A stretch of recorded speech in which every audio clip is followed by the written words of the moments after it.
Sa kabila ng pagtaas ng mga gastusin dito sa Canada, marami pa rin ang mga Pilipino na pinipili na manatili na lang dito sa Canada. Marami na rin po ang nagbahagi ng kanilang mga saloobin dito sa YouTube at sa iba pang social media platforms. Marami na rin po ang nakapagtanong sa akin na ano ba talaga ang standing ng Canada?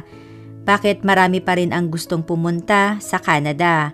And yung mga Pilipino na nasa Canada, bakit hindi pa sila umuwi kung mahirap talaga ang buhay sa Canada?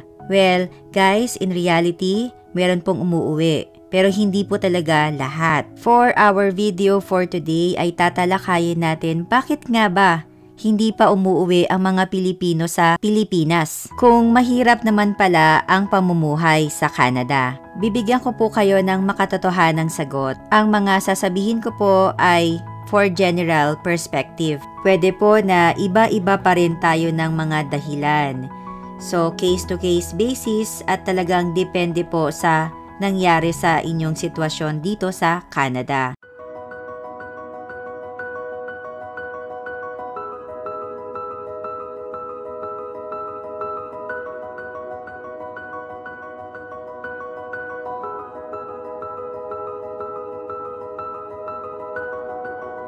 Bakit nga ba marami pa ring Pilipino ang nandito sa Canada sa kabila ng mataas ang cost of living at hindi umuwi ng Pilipinas? Again guys, this is a general perspective. At kung kayo naman po ay nasa kabilang banda na napag-iisip na umuwi na lang ng Pilipinas, I hope na makapag-share po kayo sa comment section.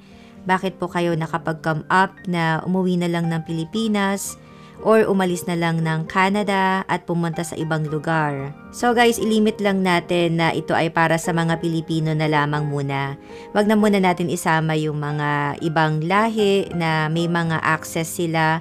Right away, pwede silang pumunta ng ibang bansa, ng iba pang malalaking bansa. So for this video, ililimit lang po muna natin na ito ay para lang sa Pilipinas, Canada. Dahil in general, hindi naman po lahat merong power or access na makalipat ng ibang bansa, ng ibang malalaking bansa. Katulad ng Australia, New Zealand, US, at iba pang mga ibang malalaking bansa. So, we will just limit for now, Canada, Pilipinas. Ang unang punto ay talagang major factor in terms of cost of living. At ito po ay location. Guys, dito sa Canada, malawak po. May mga iba't ibang city and provinces. Merong big city, merong smaller city. Parang sa Pilipinas lang din po. Ang mga maliliit na city, yung mga nasa labas like Bulacan, Cavite, mas lower ang cost of living, mas mura ang bahay. And same thing din po dito sa Canada. Ang mga major city or big cities ay talagang matataas po ang presyo ng housing and even cost of living. Example po sa Pilipinas, kapag ka BGC or Tigas, mahal po talaga ang mga tirahan doon dahil sa major city sila. And same thing din po dito sa Canada. So ang mga bigger cities like Toronto, Vancouver ay mataas po ang cost of living at nasa listahan talaga ng mataas ang housing pricing and even rentals. Another fact, dito po sa Canada, ang mga provinces and territories ay may kanya-kanyang tax rates and this contributes to your overall cost of living. Ang ating pangalawang punto ay job opportunity.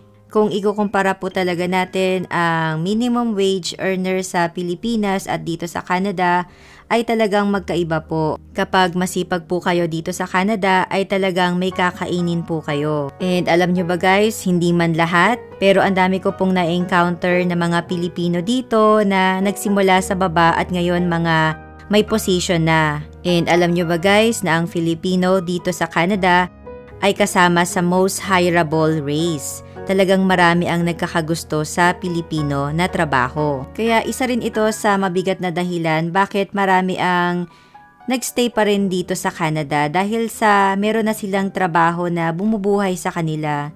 Kasi pagka bumalik tayo 'di ba ng Pilipinas, alam naman natin na hindi rin gano'n na kadali na maghanap ng trabaho. May mga na-encounter nga ako na yung mga trabaho sa Pilipinas ay mataas pa ang requirements compared dito sa Canada sa trabaho na minimum wage earner. Kung tatanungin niyo po yung mga masisipag na tao dito sa Canada, ang sasabihin po nila madalas, basta masipag ka, may makukuha kang trabaho. Kung hindi ka pumipili ng trabaho, meron kang makukuhang trabaho. So ayun po, basta dito sa Canada, madiskarte po kayo, masipag po kayo, ay ayun, marami po kayong opportunity dito. Kaya marami pa rin po ang hindi umuwi ng Pilipinas dahil sa trabaho. Dahil mas nakikita nila na mas mabubuhay sila or mas magiging kalidad pa rin ang pamumuhay nila dito sa Canada compare sa Pilipinas kung uuwi sila. At ang pangatlong punto ay ang access sa healthcare regardless of your income. Ganun pa man dito sa Canada, ang healthcare po ay nagkakaroon ng pros and cons. May mga positive experiences at meron ding negative experiences.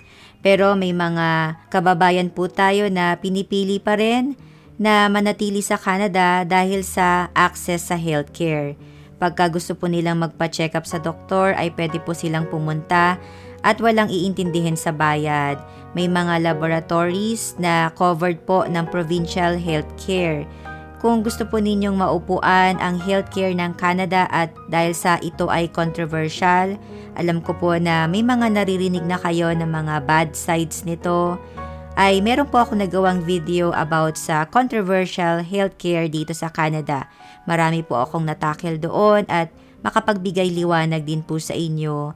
So dito po sa Canada, kung kayo po ay nagtatrabaho, kadalasan po ay meron ding company insurance, wherein po yung mga hindi nako-cover ng provincial healthcare ay nako-cover po ng company insurance. And dito po sa Canada, kung may pamilya din po kayo, may mga anak, libre po ang mga bakuna dito and libre din ang panganganak. And pagka nagkaroon po kayo ng bagong baby, iyon po, meron din pong child benefits which is talagang wala po sa Pilipinas. At ito po ay isang napakalaking tulong sa bawat pamilya dito sa Canada as long as eligible po kayo. And personally, yung natatanggap po namin na child benefits buwan-buwan ay talagang napakalaking tulong sa amin. So those are another factors din na nagpapadagdag sa dahilan kung bakit gusto pa ring manatili ng mga Pinoy dito sa Canada. And this will also add sa ating number 4, which is ang government benefits. At isa rin naman din talaga ito sa mga dahilan kung bakit marami pa rin ang mga kababayan natin na nananatili dito sa Canada dahil sa government benefits. Ganun pa man, ang mga natatanggap na benepisyo na ito ay galing pa rin sa tax ng mga residents. Pero talagang malaking tulong din ang mga benepisyo na ito na natatanggap ng mga Pilipino dito, especially yung mga may family. So kasama po ang child benefits, ang maternity benefits, disability benefits, Canada Pension Plan in the future, employment insurance na ito yung temporary financial assistance sa mga individuals na nawalan ng trabaho provided na wala silang ginawang kalokohan. Meron pang mga iba't ibang benefits at yon meron pong mga qualifications or requirements. Kaya talagang malaking tulong din po ang mga benefits na ito dito sa Canada. So, marami pong nananatili dito sa Canada dahil din sa benefits na natatanggap. At ang ating panghuling punto, bakit maraming Pilipino ang nananatili pa rin dito sa Canada at hindi umuwi ng Pilipinas, ay ang free education. Napakalaking ginhawa talaga guys na hindi mo na iniintindi ang babayarin sa school. Though hindi po talagang totally free of cost, dahil po binabayaran dito ang school supplies. Pero hindi naman po siya talaga kasing taas ng tuition fee and minimal fee lang ito. So para sa buong taon ay talagang hindi naman po mabigat. So this is another big reason din bakit maraming pamilya ang pumipili na lang na dito na lang sa Canada magstay. Kaya naman po talagang ako personally, wala pa ako na-encounter na out of school na youth at talagang ang typical na senaryo ay pumapasok sa school ang mga bata po dito. At pagdating naman sa college, kung naging permanent resident na po, naging citizen na, ay talagang mababa na lang po ang tuition fee for college dito. So, domestic rate na tayo dito. Kaya naman, Canada is among the best educated country in the world. Sa totoo lang guys, kahit saang bansa talaga ay dumaranas po ngayon ng mga post-pandemic problems. May mga kanya-kanyang nagiging problema po. Sa pakikipagsapalaran po dito sa Canada, ay wala po tayong maibibigay na diretsyong sagot kung magiging maganda ba ang buhay or uuwi rin, babalik din ng Pinas. Wala po talagang straight na sagot dahil po magdedepende ang inyong mga experiences dito sa Canada or tagumpay dito sa Canada based pa rin po sa inyong profile at kasama rin ang sariling diskarte. Big word po dito ang terminong adjustment. Talagang bagong dating, may malaki pong pagbabago, malaki pong adjustment. Kung sakali na makabalik naman sa sariling or talagang line of work sa Pinas, yun talagang trabaho mo na at pagdating mo dito sa Canada ay parehas pa rin. So, meron pa rin pong magiging adjustment. Meron at meron pa rin po. Adjustment sa weather, adjustment sa working environment, at marami pang ibang mga bagay. Maganda po ang Canada para sa talagang mga nagsusumikap at nagtsatsaga at desidido talaga sa pangarap. Personally, may mga nakilala na po akong mga tao na talagang nakakatuwang pakinggan ang kanilang mga storya dito sa Canada. At sa mga personal kong kakilala, talagang wala po kayong mababalitaan na umuwi na lang ng Pinas. Talagang wala po so far. Probably, as I said earlier, ay meron pong umuwi.